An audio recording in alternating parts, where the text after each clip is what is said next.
Hello, Assalamu alaikum, everyone. Today we have an amazing panel of guests with us. I'm thrilled to have such an amazing panel of guests with us. The guests that we have here need no introduction, as their name speaks volume about what they have done. Without further ado, I would like to introduce our first guest. We have a guest who recently broke the internet and landed right in our hearts with his video of clearing Karachi roads and showing the youth what a one-man army he is. He is a civil rights activist, lawyer, and voice of many. He is Mr. Jabran Nasir. Thank you very much for being here, sir.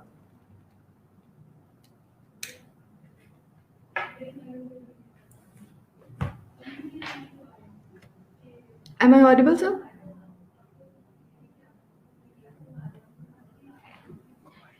آپ کو آواز آ رہی ہے؟ آواز آ رہی ہے؟ Yes, sir. اب میں آپ کو سن سکتے ہیں, sir. Thank you. چلے جی. Thank you for the generous introduction. A pleasure to have joining you for the e-conference. Thank you very much. The second guest that we have today, he belongs to a family having a long-standing history of fighting and sacrificing for just cause. He has been a practicing lawyer who served as Secretary Lahore High Court Bar Association and has the honor of being elected as the youngest secretary in the history of Bar. He is also a member of International Bar Association and also functioned as Minister for School Education, holding additional charge for higher education, sports and tourism from 2013 to 2018. He will be joining us shortly. He is none other than Mr. Rana Mashood Ahmed Khan. Before jumping on the topic of youth in political development, I would like to ask you کہ آپ نے اپنی field میں leadership کی نئی مثال قائم کی ہے which is undoubtedly unparalleled. What do you think takes it to be a good leader? غزل پاکستان کی یوتھ سے بات کر رہے ہیں, آپ بھی کوشش کیجیے, میں بھی کوشش کروں گا, ہم اردو میں ہی بات کریں, ٹھیک ہے؟ ہم امریکہ کے اور یورپ کے بچے تو سن نہیں رہے ابھی, تاکہ سب کو سمجھ میں آئے. چونکہ میرے خیال میں کسی کو انگریزی آتی ہو کہ نہ آتی ہو, اس سے اس کا کوئی تعلق نہیں کہ وہ قوم کی اور ملک کی ترقی میں کتنا حصہ ڈال سکتا ہے. ہم یہ اکثر بات بھول جاتے ہیں کہ ڈاکٹر عبدالسلام نے میٹرک تک پنجابی میں کی تھی اور پھر انگریزی میں پوری دنیا کو سائنس سکھا دی کہ کیا ہوتی ہے, ٹھیک ہے؟ تو میں یہ اس لیے کہہ رہا ہوں جو کہ مجھے بھی اکثر آبزرویشن آتی رہتی ہے میرے ویلاگز میں کہ آپ انگریزی کا استعمال کیا کریں بیکاز اس کا. اچھا جی, اب آپ کا سوال کیا تھا دوبارہ سے اگر آپ دہرا دیں مجھے. جی, میرا یہ سوال تھا کہ آپ نے اپنی فیلڈ میں لیڈرشپ کی ایک نئی مثال قائم کی ہے, تو آپ کے خیال میں ایک انسان میں کیا سکلز ہونی چاہیے کہ وہ ایک انتہائی بہترین لیڈر بن سکے؟ دیکھیے جی, میں تو یہ نہیں سمجھتا کہ کوئی لیڈرشپ کی میں نے مثال قائم کی ہے. یہ بہت چھوٹا سا ایفرٹ ہے. ہم انسپائرڈ ہیں عبدالستار ایدھی جیسے لوگوں سے, ادیب رضوی جیسے لوگوں سے, اخوت فاؤنڈیشن چلانے والوں سے, ٹی سی ایف والوں سے, اور سیاست کے اندر ان لوگوں سے جنہوں نے نظریوں کی خاطر 10 20 سال 25 سال جیلیں کاٹ لیں, مارے گئے, مگر گورنرشپ یا سی ایم شپ یا سینیٹرشپ کے لیے جو ہے اپنے نظریے قربان نہیں کیے. میرے لیے دیکھیے جی, پہلی تو چیز ہوتی ہے نیت, کہ آپ کچھ کرنا چاہتے ہیں, you want to step out and do something. اس بحث سے ہٹ کے یہ کام دراصل کس کے کرنے کا تھا, کیونکہ صرف اس بات کے شور مچانے سے یہ کام کس کے کرنے کا تھا جو تکلیف میں ہے وہ ریسکیو نہیں ہو جاتا. دوسری بات ہے آپ کے اندر صلاحیت اپنے نروز پہ اور اعصاب پہ قابو پانے کی. آپ کسی بھی قسم کا کام کرتے ہیں, اس کا ایک فائنینشیل سٹریس تو ہوتا ہے, آپ نے فنڈ ریزنگ کرنی ہے, ایک مینٹل سٹریس بھی ہے, ایک فزیکل سٹریس بھی ہے. تو رسک لینے کی صلاحیت اور اپنے ڈیسیجن پہ قائم رہنے کی صلاحیت یہ بہت ضروری ہے. تیسرا جو اس کے ساتھ ساتھ ضروری ہے کہ دیکھیں, اگر آپ میرے تھرو آؤٹ ویلاگز اگر آپ دیکھیں گے, یا اس سے پہلے جب میں نے کرونا پہ بھی کیمپین کی تھی, میرا کرونا پہ ایک ہی ویلاگ آیا, آپ وہ دیکھیں گے. میں دونوں کے اندر لوگوں کو طریقے سکھا رہا تھا کہ یہ آپ کیسے مینج کریں. ابھی جب ہم کلین اپ ڈرائیو کر رہے تھے تو میں بار بار لوگوں کو بتا رہا تھا کہ مشینیں کہاں سے آتی ہیں, ٹینکرز کہاں سے آتی ہیں, تاکہ اگر کوئی اپنے دوسرے علاقے کے اندر اس ماڈل کو ریپلیکیٹ کرنا چاہے تو وہ کر سکے. تو نالج تو بانٹنے سے بڑھتی ہے. اور پھر اگین آپ لوگوں کو بار بار اصل مدعے کے اوپر لے کے آئے کہ ہم نے تو یہ رسک اور کرائسس اوورس کر لیا, بٹ سوال ہم نے اصل ہے وہ کون سا جو اٹھانا ہے, تاکہ آپ کے جب تک اپنے پولیٹیکل ویژن میں کلیئرٹی نہیں ہوگی, آپ کسی دوسرے کو کیا کلیئرٹی دیں گے. تو صرف شور مچانے سے سڑک ٹوٹ گئی ہے, حکومت کچھ نہیں کر رہی. ہم ایک بہت کمپلیکس سوسائٹی میں رہتے ہیں, ایک بہت ہائیبرڈ ڈیموکریسی میں رہتے ہیں. یہاں پہ ضروری ہے کہ لوگوں کو صحیح طریقے سے نشاندہی کر کے بتایا جائے کہ کس ادارے کی کہاں ذمہ داری بنتی ہے, کیونکہ جب تک ہم سوال صحیح انسان سے نہیں کریں گے ہمیں جواب بھی نہیں ملے گا. جی, thank you very much. Thank you very much, Mr. Rana Mashood, for joining us. My question to Mr. Jabran Nasir was کہ ایک اچھے لیڈر میں کون سی کوالٹیز ہونی چاہیے, کیونکہ آپ نے اپنی فیلڈ میں ایک لیڈرشپ کی بہت بہترین مثال قائم کی ہے. تو if you would like to answer that too کہ ایک لیڈر میں کون سی کوالٹیز ہونی چاہیے.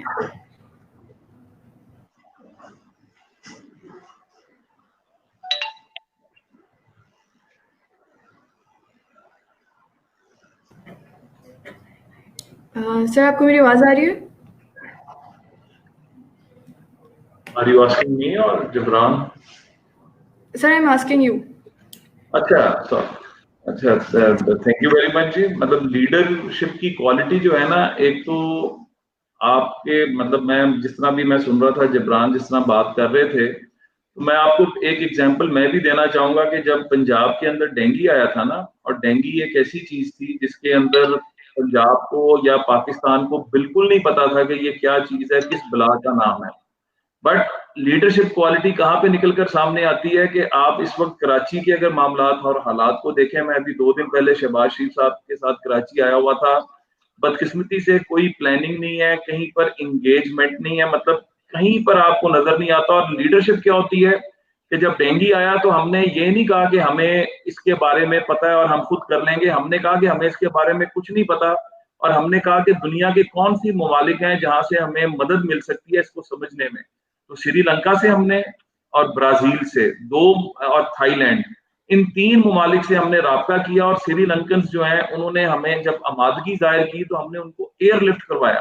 وہاں سے ہم ان کی پوری ٹیم کو پاکستان لے کر آئے. پاکستان لا کر ہم نے اپنے ایکسپرٹس, اپنے ڈاکٹرز, اپنے بیوروکریسی ان کے ساتھ بٹھایا اور ان کو کہا کہ ہمیں ماڈل بنا کے دیں. اور وہ جب ماڈل بنا کر دیا گیا تو اس پر یہ ہوتا تھا کہ روز صبح 6 بجے ہم میٹنگ کرتے تھے شہباز شریف صاحب کی سربراہی میں, اور اس کے اندر ہم ڈیلی کی بنیاد پر دیکھتے تھے کہ ہمیں کیا اسٹیپس لینے ہیں, ہمارے ہاسپٹلس میں کس چیز کی کمی ہے.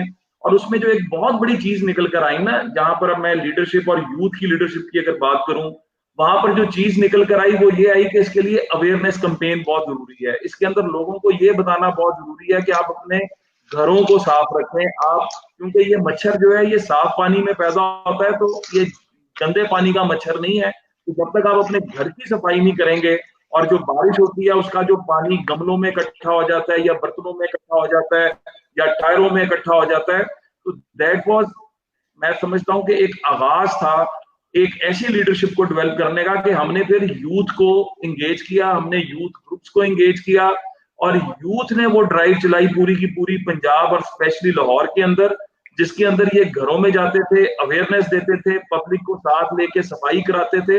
تو جو آپ کا سوال تھا نا انیشل کی لیڈرشپ کیا ہوتی ہے, لیڈرشپ جو ہے وہ ایمرج کرتی ہے.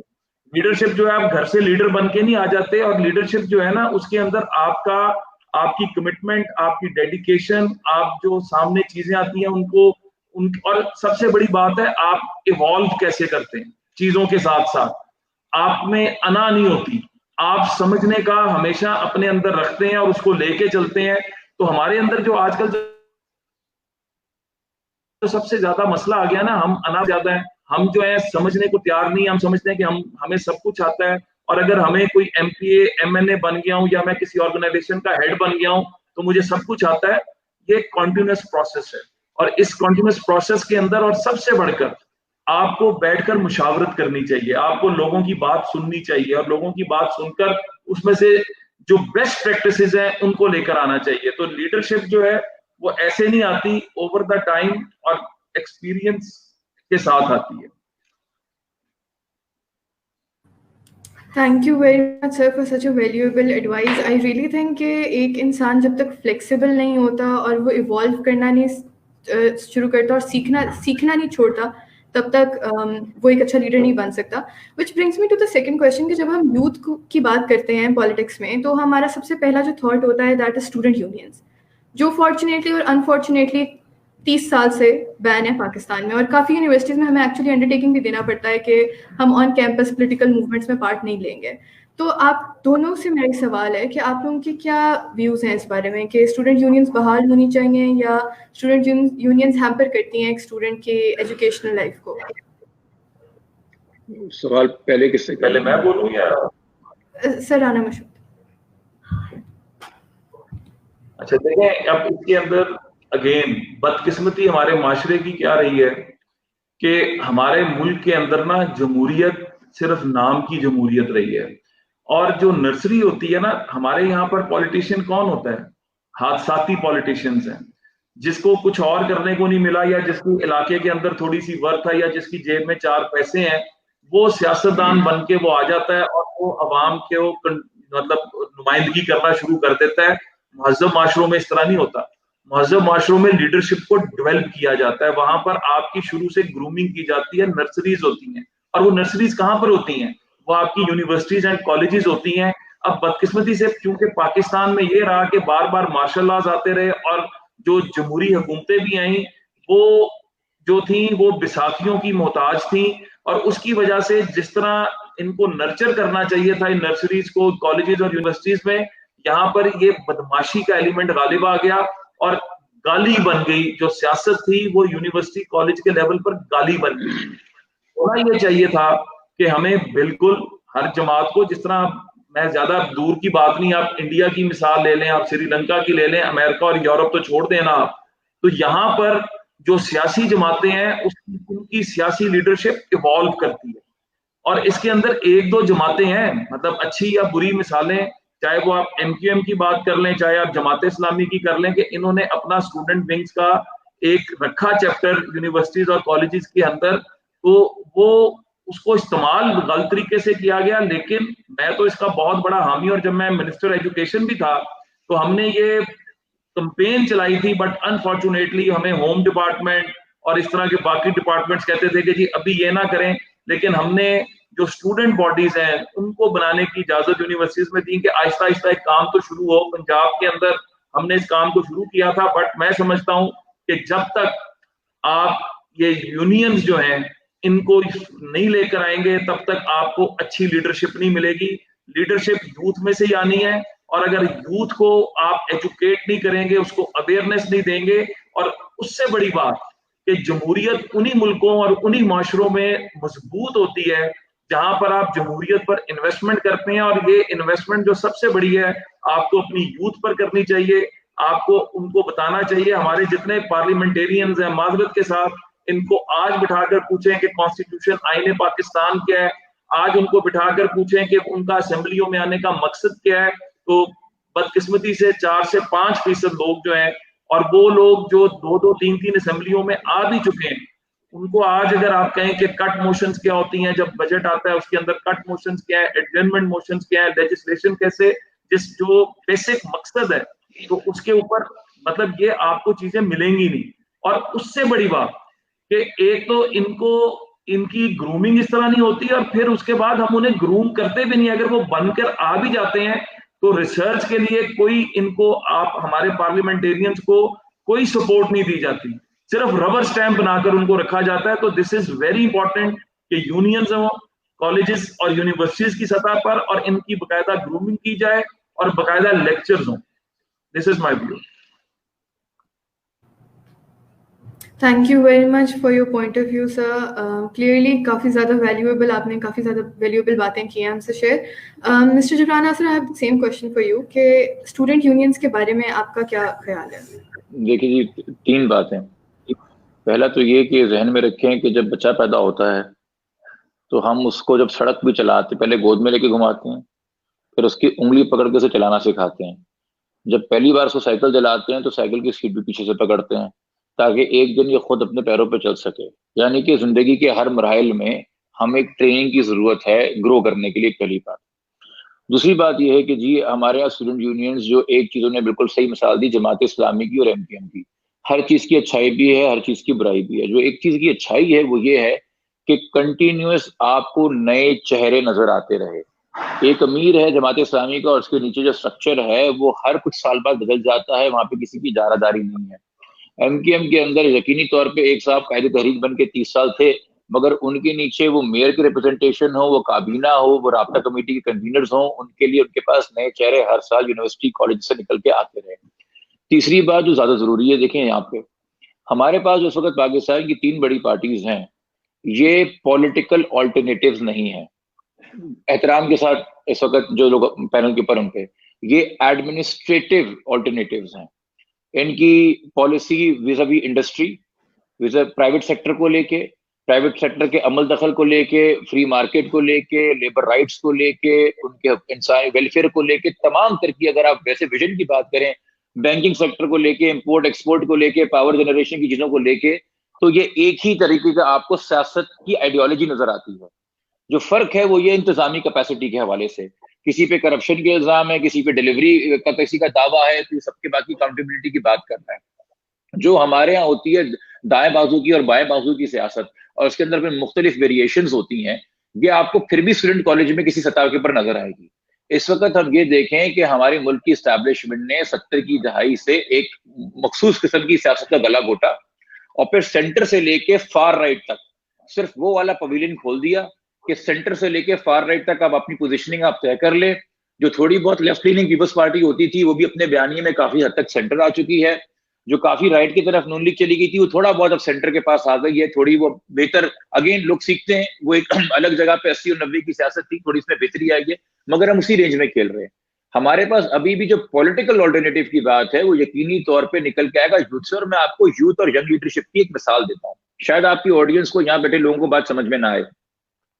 یہ پشتون تحفظ موومنٹ نے اتنی سی دو حلقوں کی سیاست، اگر میں ویسے کہوں نا، نمبرز میں اگر ہم گنے تو 2 حلقے قومی اسمبلی میں، یہ 2 حلقوں کی سیاست نے اتنا وقتہ کیوں پایا ہوا ہے ملک کی پوری اسٹیبلشمنٹ کو؟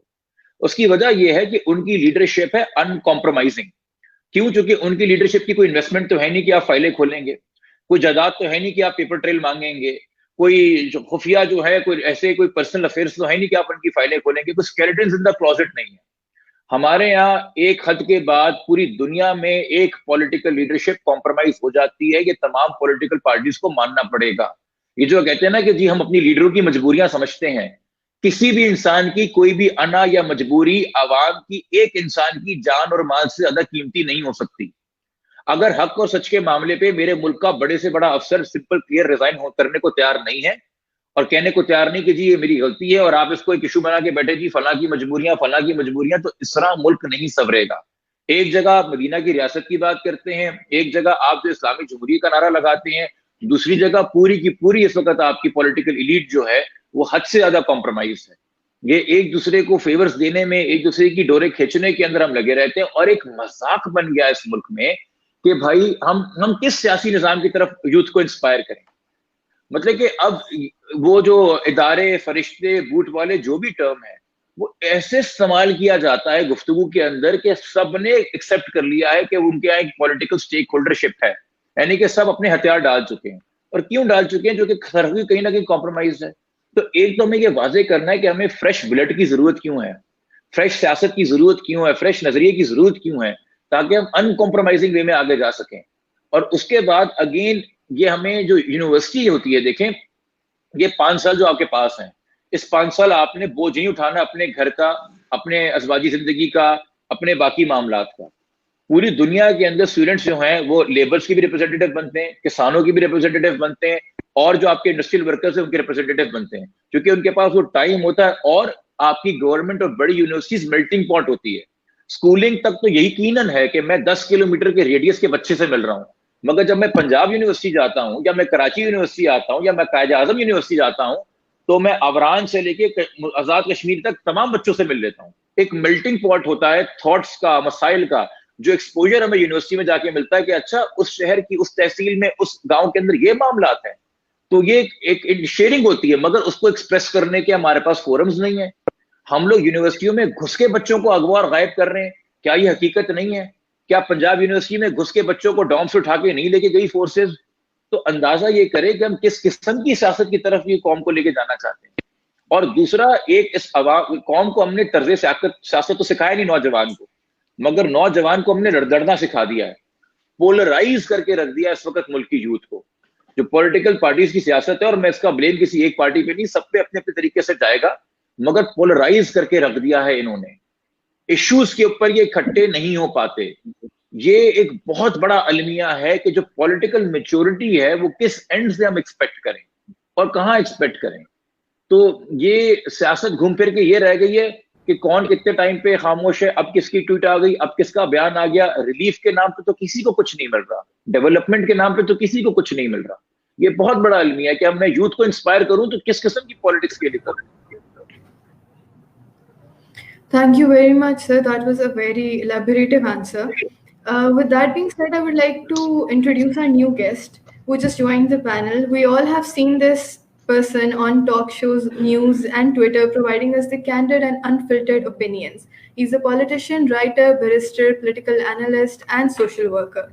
His columns certainly make news more interesting. Let's welcome Mr. Barrister Amir Hassan. Thank you very much, sir, for being here. With that being said, it takes me to another question